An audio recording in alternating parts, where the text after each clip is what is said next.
grande porosité des sujets, c'est-à-dire que la communication s'est pensée avec le temps en termes de spécialité. Et il y a toujours des principes de spécialité dans nos métiers. Il y a des gens qui savent faire des choses et d'autres qui savent faire d'autres choses. Mais la nature des problèmes étant devenue de plus en plus complexe, on a besoin de savoir mixer des sujets corporate, des sujets grand public, des sujets de santé, des sujets évidemment digitaux, ils le sont tous. Et donc oui, on a besoin de pouvoir mixer ces sujets et au fond, moi il me semble que les meilleures campagnes corporate sont en fait des campagnes grand public parce qu'elles touchent le plus grand nombre. Et dans le même temps, les meilleures campagnes grand public sont celles qui ont une densité et donc une valence corporate. On a du mal à acheter le produit d'une entreprise qu'on n'aime pas, donc tout est corporate.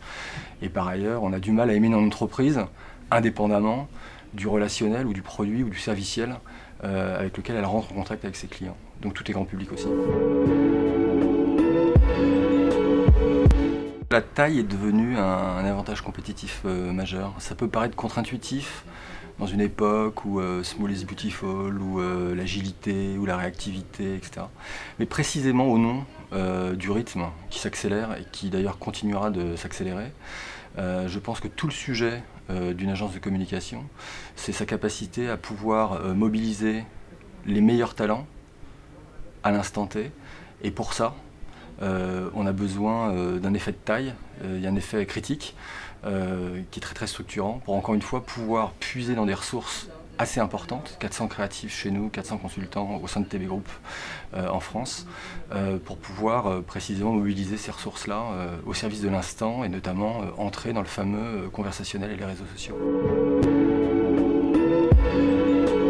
Je pense que mettre autour de la table des gens de culture, de nature différente, à tous les coups, ça produit des nouvelles idées.